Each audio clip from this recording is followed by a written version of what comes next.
São Paulo is massive, a city of over 12 million people, full of history, culture, and energy.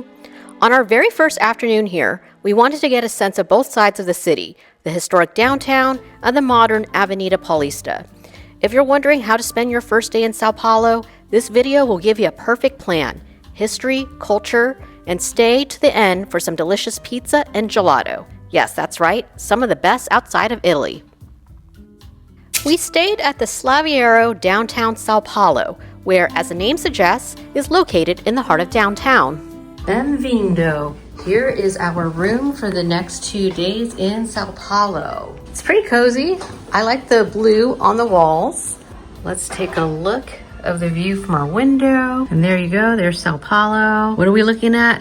I'm not sure because we just got here and I'm a little disoriented, but we'll go on a little walking tour in a bit. There's the bathroom, so let's check it out. How's the bathroom facilities looking like? Turn on the lights. Okay, that's the toilet, and we got a butt spray. Go!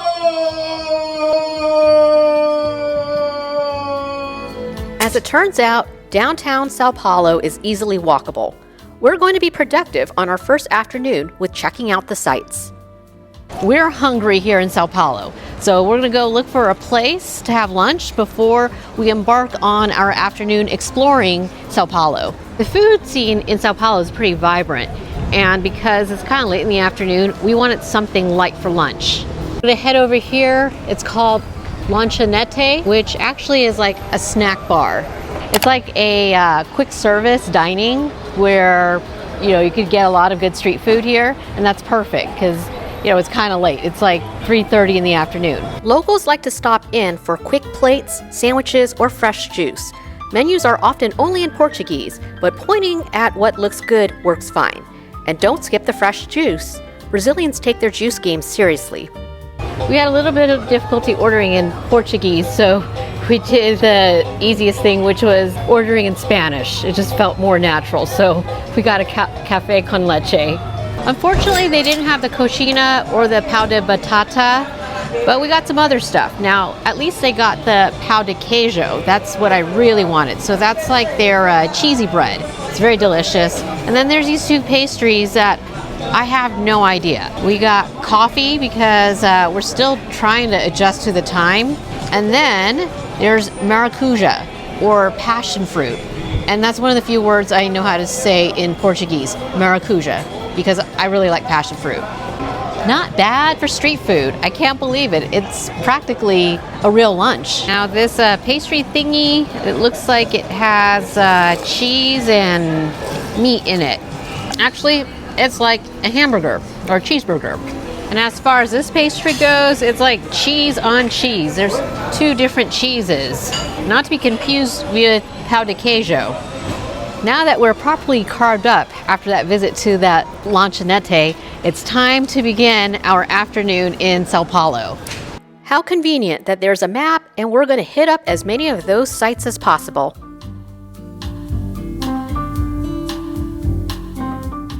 This is Catedral da Sé, one of the most important landmarks in São Paulo. Construction began in 1913. The cathedral stands in Praça da Sé, which is considered the very center of São Paulo. In fact, there's a marker right here that represents kilometer zero. From this point, all distances in the state of São Paulo are measured, and it took decades to finish. It's built in a neo-Gothic style, which explains the tall spires and pointed arches. Inside, it can hold up to 8,000 people, making it one of the largest churches in Brazil. It still is an active cathedral, so you'll often see locals coming in to pray or attend Mass. Remember to be respectful, even if there are no services going on. I saw a man kneeling and praying in front of Our Lady of Assumption and was touched by that.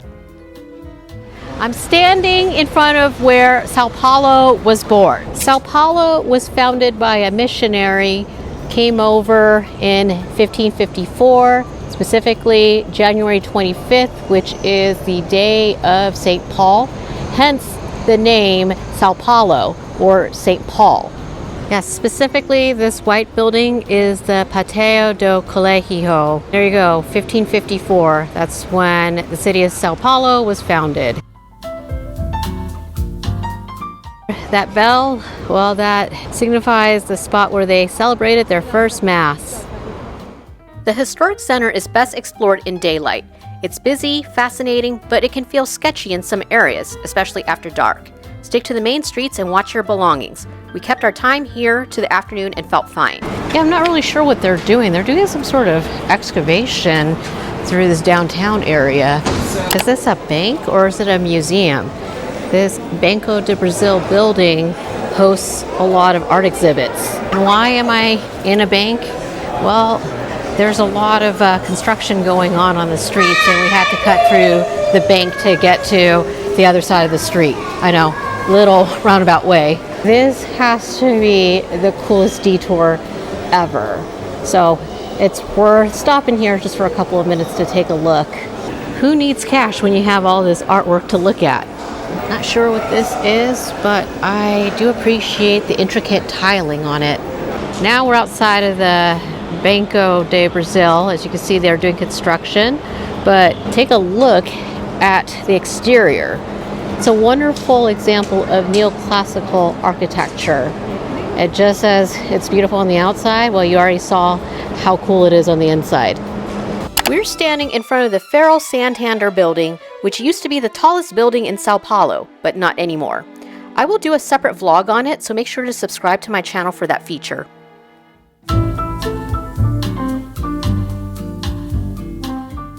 I know the lighting's not so great right now because it's nearly 5:30 in August, which is their winter time, because remember, the August is winter in the southern hemisphere instead of summer in the northern hemisphere.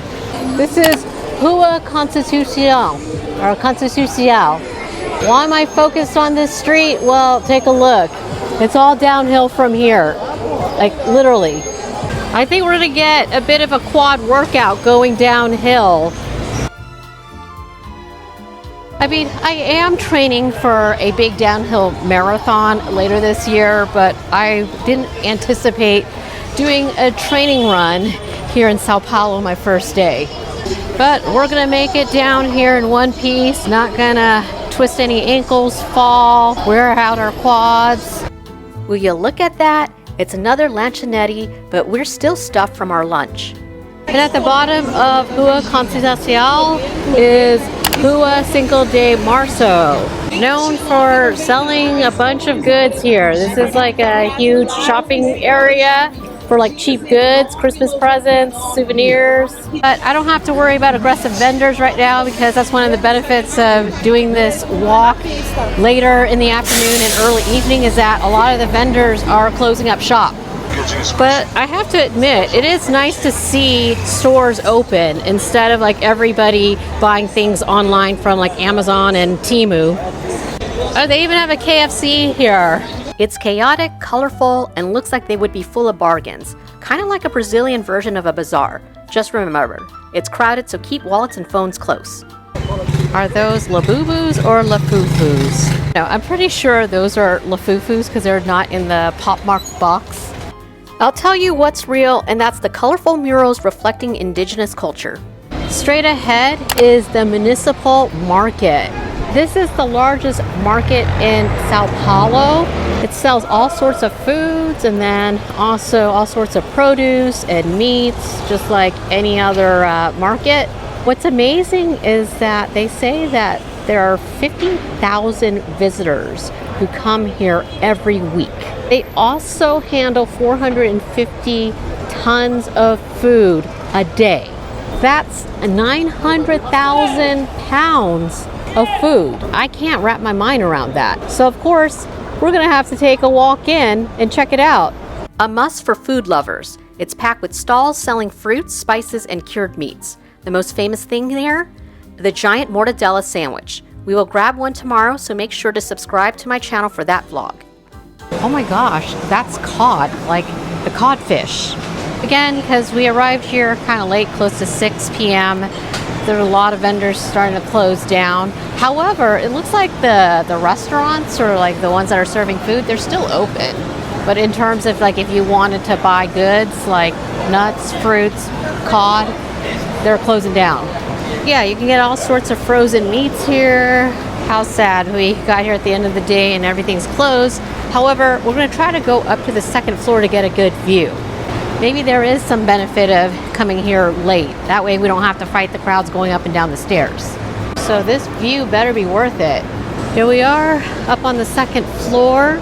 The restaurants on the second floor are closing up, but that's not going to stop us from trying to get a good view. Here it is, the view from the second floor.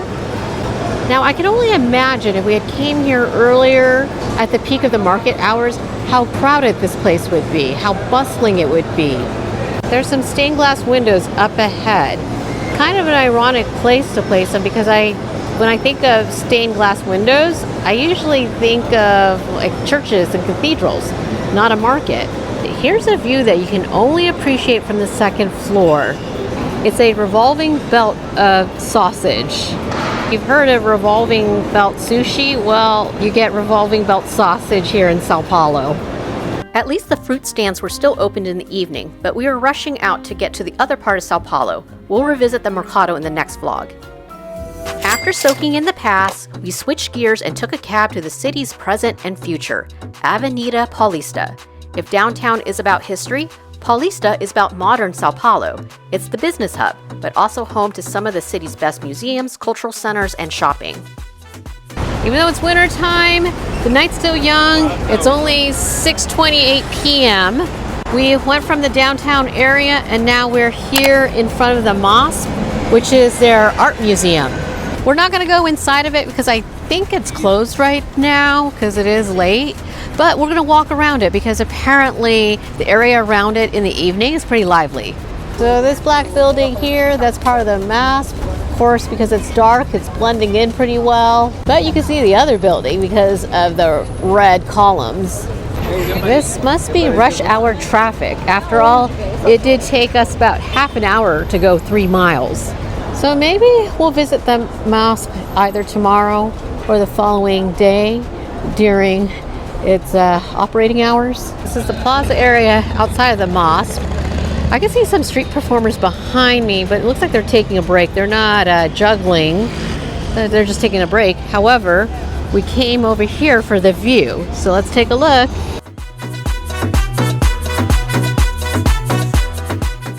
While it was pretty chaotic and hectic where we were at in downtown earlier, over here you could actually find some peace and quiet. And even though it is a winter's night, the weather's pretty temperate. I would say it's in the mid-60s right now. I'm only wearing a sweater and I'm pretty warm. So you can come out here, sit outside, contemplate on life, and just be grateful that you're not sitting in that traffic jam over there. That sure reminds me of LA at 6 p.m. But at the end of the day, this area outside the MASP is a third place for people to hang out, and I do see people hanging out, talking, eating.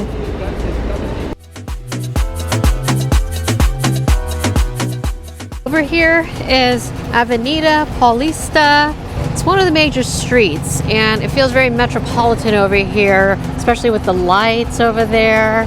It's sort of like the Las Vegas Sphere because I've seen all sorts of lights come up on it. Just a reminder, Sao Paulo is known as the financial center of Brazil. And yeah, that's a good reminder over there.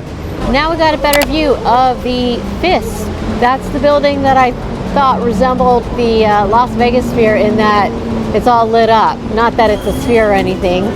This is the FIESP building, home to Sao Paulo's Industrial Federation. The sharp pyramid-like design makes it one of the avenue's most recognizable landmarks, and at night, the entire facade lights up with digital art and projections. Straight ahead, I can't help but think that looks like the Eiffel Tower and that I'm in Paris, but I know it's not the Eiffel Tower.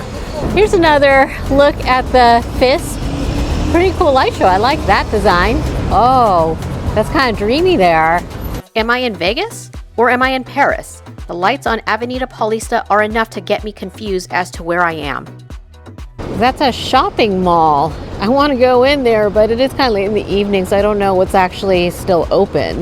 It would only be worth it if they actually had Labubus in there. I don't know if they do. Continuing on, Avenida Paulista.